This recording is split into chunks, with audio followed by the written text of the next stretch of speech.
It's the teachings that you got.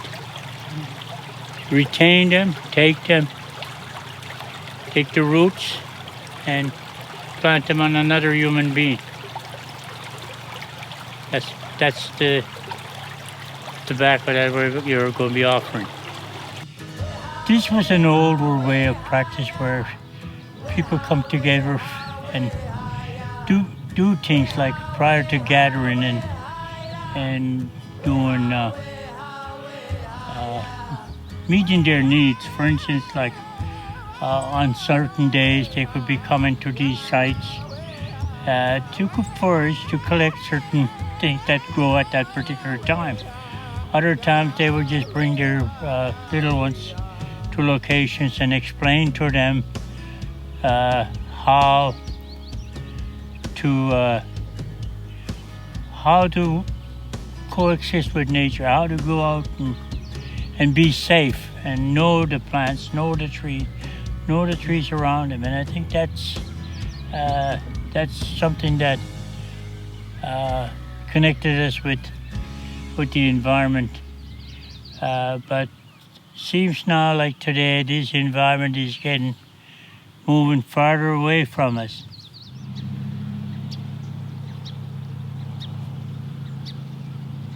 Okay, you guys bring your cups, did you? Yes. Yeah. Okay, that's good. So like the little bit of things that we're going to be doing today is to bring this environment close and meaningful to it. And one of the things that, one of the ways is to be able to use the natural things for our well-being.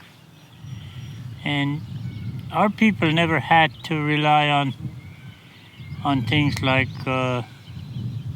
synthetic cures. They always looked at the plants and they always studied the nature. How does a tree cures itself? What are the purpose of the plants? They need to understand that. So today we're just going to be looking at some of the plants that grow around here and why are they here? You know, what's the purpose of them and how could we be thankful? Like my grandmother used to say that to thank a cook, you don't use words, but you eat all that she puts in front of you. And that's the way of saying thank you and honoring that person of providing food for you. So, but it's like today, if it's not spiced up or anything like that, we don't eat it because it's not spiced up. We disregard the fact that it's good for us. So we're going to be walking around here and looking at some of these plants, and then we're going to go down and down by the river and make a cup of tea from natural sources. We pick something to use and make tea. The tea that gives us a lot of energy. The sun gives us vitamin D today, and I don't know what the name is for it in Mi'kmaq, but actually children were always out barefooted and stuff like that, and sunburned. If you weren't sunburned, you're sick, pale. Anyway, I'm glad that you guys made it today, you know, and that we could share some things that I think are lost or losing, and the retention of them is try to see what they are. And there are two factors. Like over here we have a plant that's both great, good, and dangerous. So when we look at plants, say medicinal plants, right? That's the funny part about medicinal plants. When we look at a plant as a medicine, we call it anpison. The word anpison means something that kills, destroys. Nebado, anpison, the thing that destroys. So that's what the nebicin does, is to destroy whatever the virus, like whatever is causing you to be off track. They call it, Gisnugan. It's like not correct. Gisnugan. It's off track, something like that, So put you back on the right track. You need to kill whatever is keeping you off track. So this is how they saw it. So they provide you with different things, different plants at different places, different locations. You go to one location, the plant may not be there, but there will be something that's exactly the same purpose, but different name, altogether different. So this is how they did it. So today my time to you will be the gift that the Creator has given us to understand it and to appreciate it and to use it. Just like the cook, if you don't eat your food, then you're not being thankful. So one of the things is being thankful. So one of the things that is most talked about right now, and that's one of the things that I think a lot of people just talk about it. They just use the word name. One of the plants here is called Puko'si.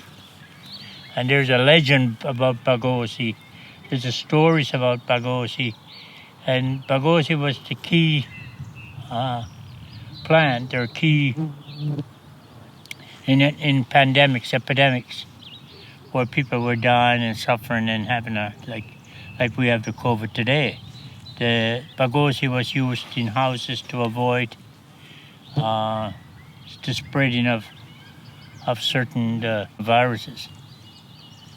And they collected it in the summer, dried it, powdered it, and made tea, and they hanged it, and they used it in every which way. They put it in their foods, they made tea, they drank tea daily, and they also put it into their smudge. They put it everywhere. So Puko'si was one of the plants that the Mi'kmaq people used. But one of the things, strangely enough, that's a very toxic plant. So if it doesn't have toxin, it's no good because it can't kill anything. So we're going to look at that. We're going to look at the two purposes. One of the purposes is that this plant is very toxic and very, it causes severe burns for kids. So when we were kids, we were not allowed to go and harvest it.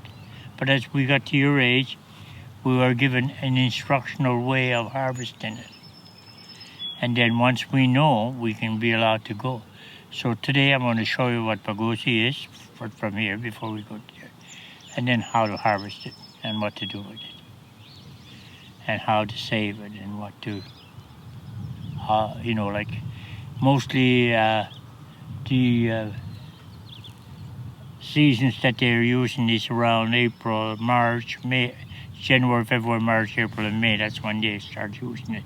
That's when the colds and other things start happening. So they prepare. They pick it. They save it along with flagroot and other plants, barks and different things. So they combine all this. So we're going to collect maybe 3 plants today that would things that you may need over the winter. And in case that you get a cold or sore throat or maybe just for relaxing. Sometimes teas that are made in mild form or like Puko'si, you can drink that in a mild form. That's just a social drink. And then you can use it in a very high strength for other things, like one of the purposes that I was told about was to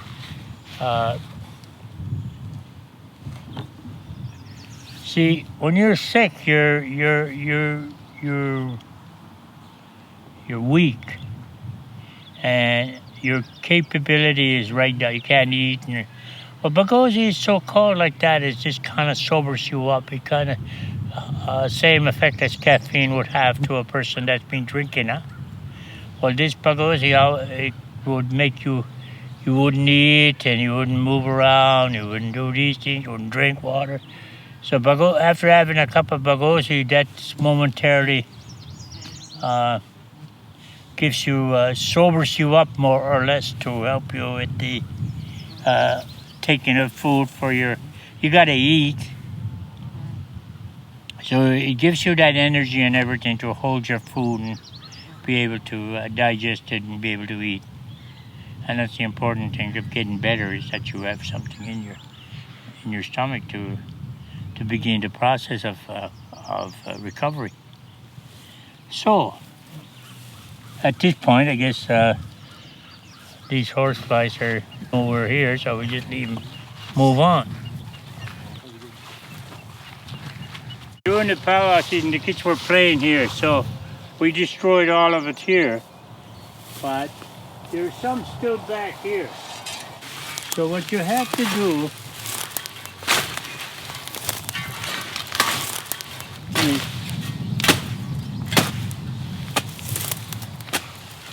move these. Don't touch them with your bare hands.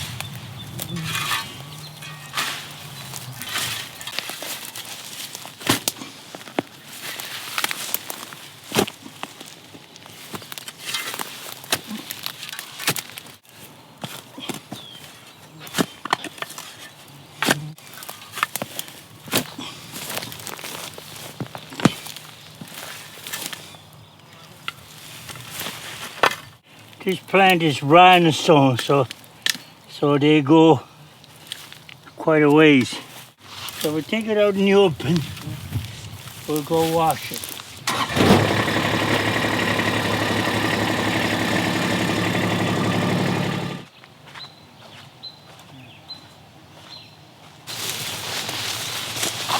This is the fruit. You don't hurt it in any way. When you break these, I think that you actually giving it a better chance to survive in developing its roots by, maybe I'm wrong, but it never hurted those trees, but this is just great.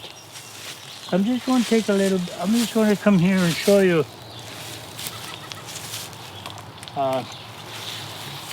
as kids, we didn't go to pharmacy or go to Ben's to buy lozenges. They were right here. Sap? Well, it's called, that's the balsam. Take that in your finger and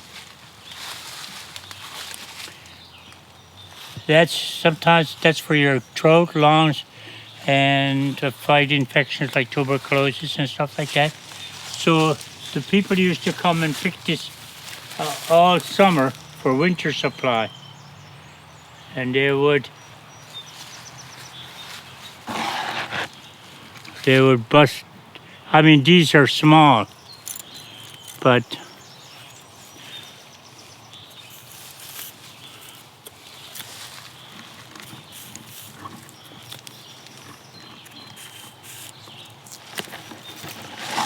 I'm going to say, hold on to these.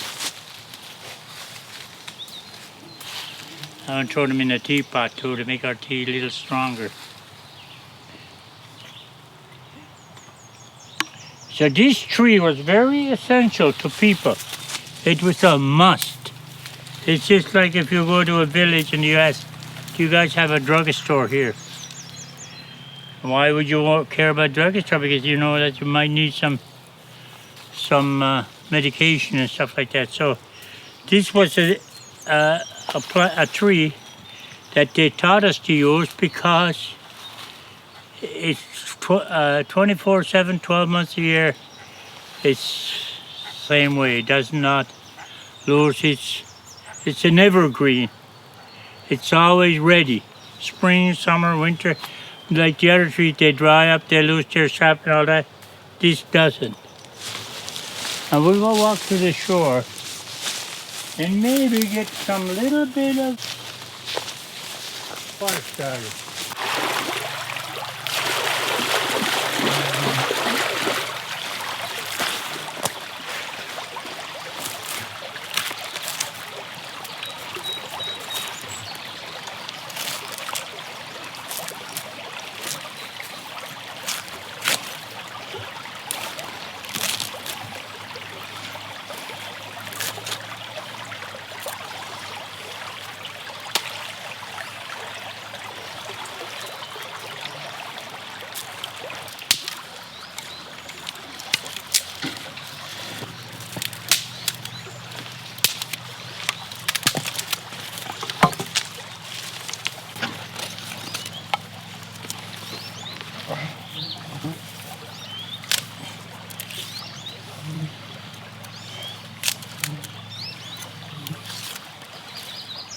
You got the fire starter, or what do you use? I got matches.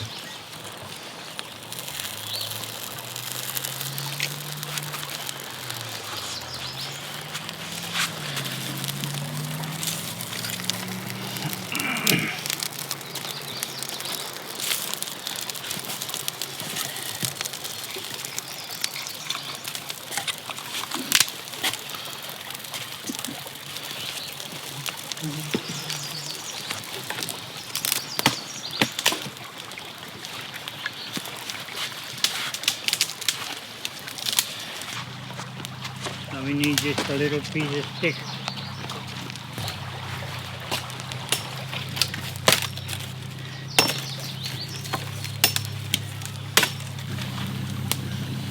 Now you want to stuff that trees in there?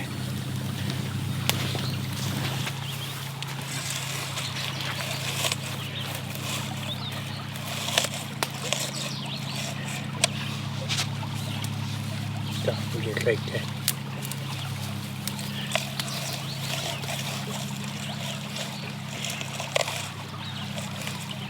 There.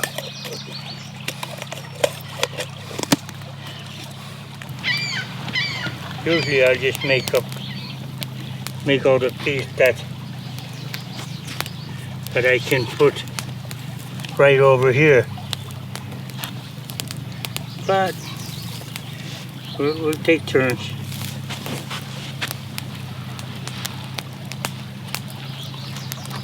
Here, hold on to this. I'll get you a stick.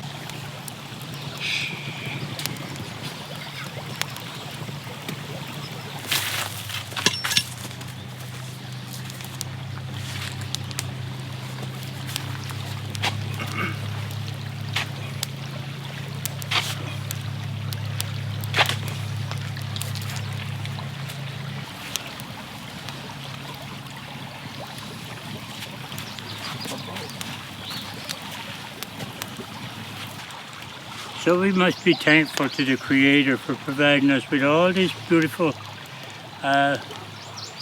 things that we could use and enjoy and preserve our health, well-being. Because that's why they're here. They were given to us to do that.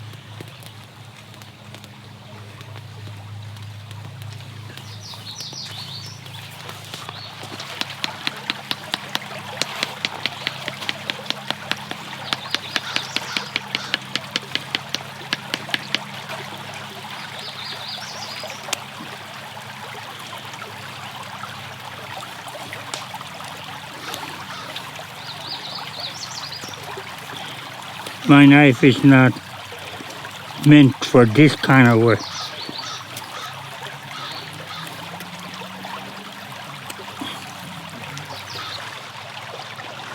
I'm just making a rough one. Might work, might not. But sometimes it takes a little practice.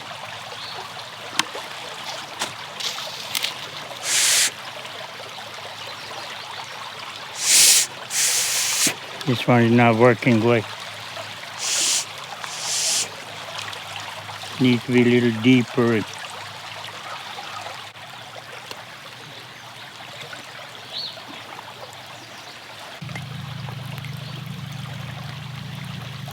Taste that.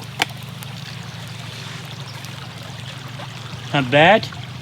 That's pretty good. Huh? So it's ready. But I mean, you can brew it many times. It boils over and over and over again. But that's it. And then you put them other ones, you know, the ones that you had, you can throw them in there too. And this is for refreshing, health, colds, just about anything, you know. And it's something that the people in villages, they made that, they drank that in the fall right into the winter. And the kids don't get cold and all that. They don't get coronavirus, or they don't get any. They do, but it really, their immune system is so strong that it has a very little effect on them. They may have a running nose and stuff. They always have running feet for sure, but you know, this is something that you can make in the woods if you just got running water and a little flint. And the ultimate test.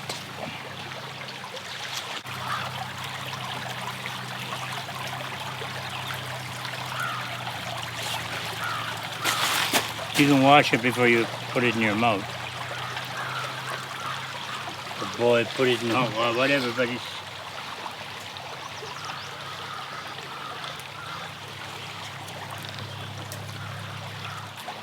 Okay, the very first thing you need to do there is, what's your first noticeable mark on that plant?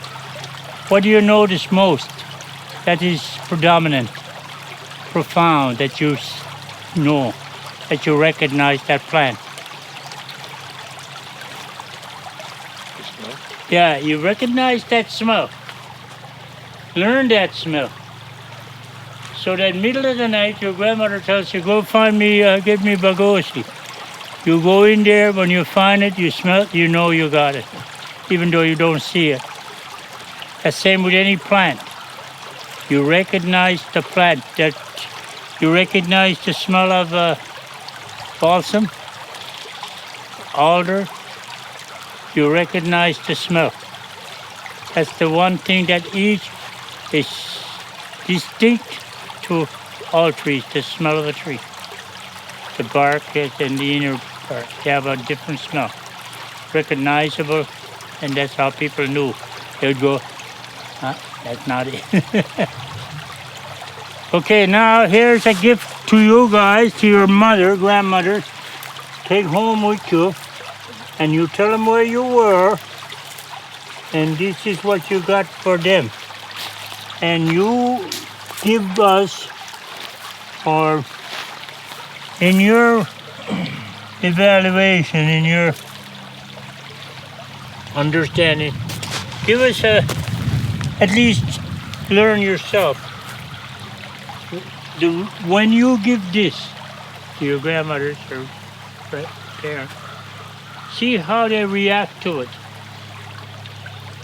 How they, if they accept, if they recognize what it is, you get an increase in your allowance. Okay, there's one part of each for you, each of you.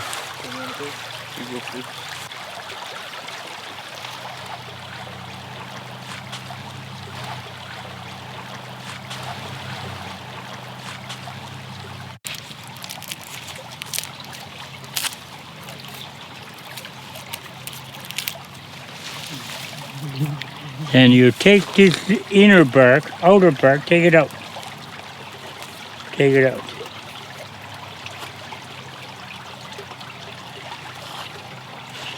And this you chew. You spit it out after, but you chew it. And that will kill any mouth infection. It's so-called Puko'si. It's the one that when you get blisters and you know, right? That'll take care of that. So, now, you smell that. See, it's very different, huh? You recognize the smell. We'll leave this for the beavers to munch on, the rest of it. One last thing to do. What do you think? Well, it's pretty cool. What's the last thing before we leave here we got to do? Yeah.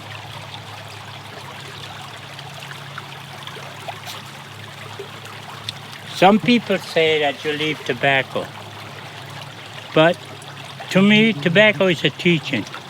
That's the tobacco is not a it's a symbolic word. So when you give back, when you give tobacco an appreciation, physical tobacco is not going to do. It's not going to plant trees. Not going to do that. But when you return, when you give tobacco, it's the teachings that you got. Retain them, take the roots, and plant them on another human being. That's the tobacco that you're going to be offering.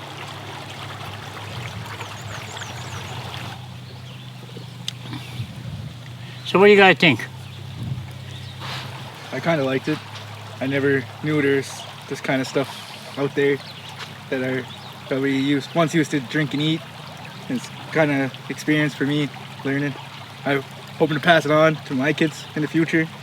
I just want to keep our culture alive and stuff. And one way is this way. One way is better than no way. I kind of liked it. It was fun.